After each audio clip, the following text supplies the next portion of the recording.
Hello, and welcome to Quadratic Functions. Oh my, I can't do two things at once. My name's Tuesday Johnson. Here's some applications. All right, let's talk about demand, revenue, and profit. Club Zero and the Women in Business Association plan to raise money to benefit homeless UTEP students. They plan to sell t-shirts in the Union Breezeway, but are not sure how much to charge.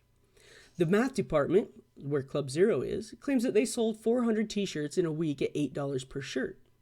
But the College of Business Administration, COBA, insists that the research shows that they can sell 600 shirts in a week at $4 per shirt.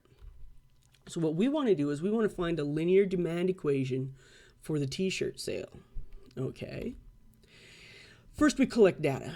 We're looking at linear, a line. I need a slope and a y-intercept, so I need some data. I see that 400 shirts in a week at $8 per shirt, they go together. 600 shirts in a week at $4 per shirt. Nice, everything's in a week, everything seems to go together. Our demand equation is always of the form quantity equals MP plus B. I'm not going to say always.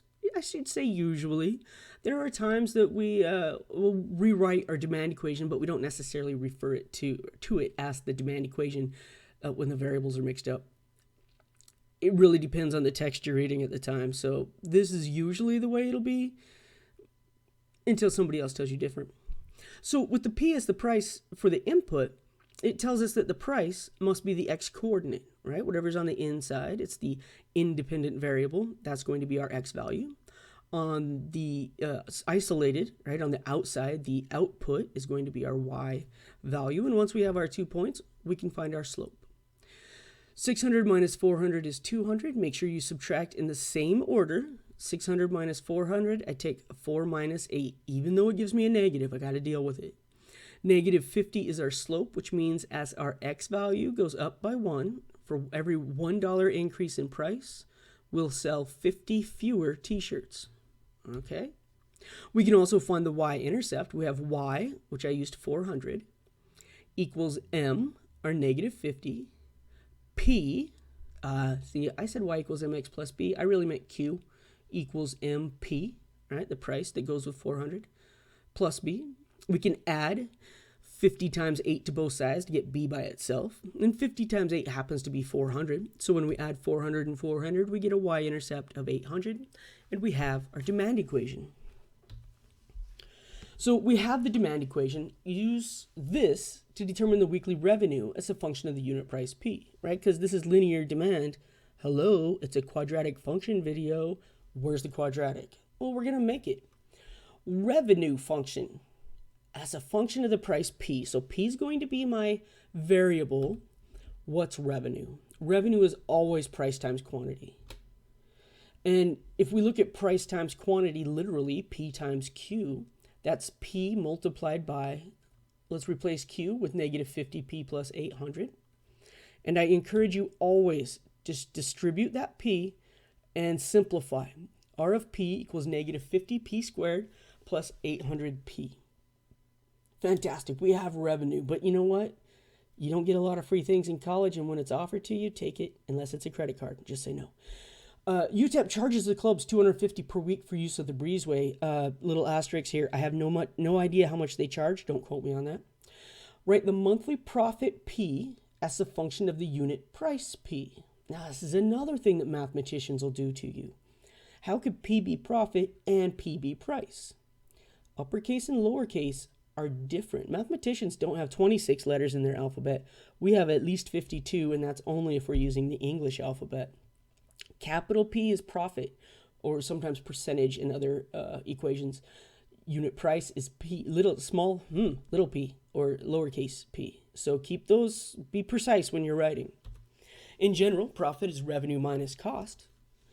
We know our revenue equation is negative 50p squared plus 800p. And we know that the only cost, because the t-shirts magically appear, is the money that we pay to UTEP for $250.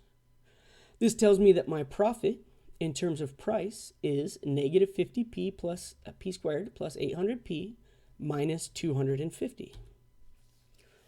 Fantastic. We have our profit function. We can finally determine how much money the clubs are expecting to donate. Oh, by the way, this is a great view of the union. Nice little overhead view.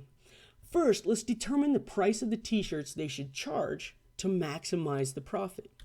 As soon as I hear the word maximize, or its opposite, minimize, I'm thinking of the vertex, right? We have a quadratic. This quadratic opens downward. If it's quadratic that opens downward, it has a maximum at the vertex.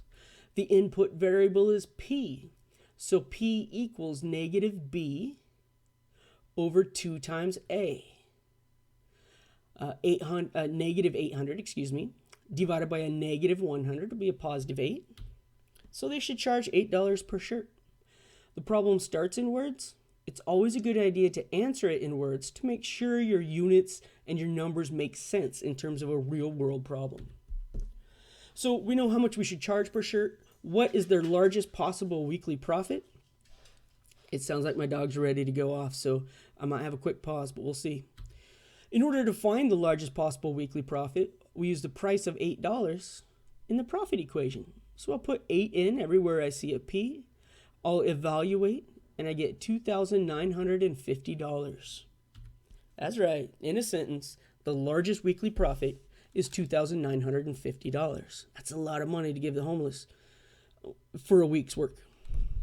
So they're donating some good stuff, but how many t-shirts do they need to have on stock, right? We know we're expected to earn a maximum profit of $2,950 if the shirts are $8 each. But how many t-shirts should we have printed? All right, that is, find how many t-shirts you're expecting to sell.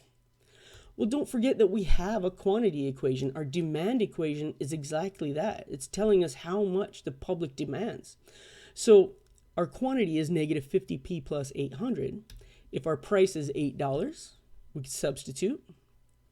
Quantity equals 400. We should have at least 400 t-shirts printed for the fundraiser. All right, now, this fundraiser is fictional and it came out of my brain. So if anybody in the College of Business Administration would like to pair up with the math department, contact me.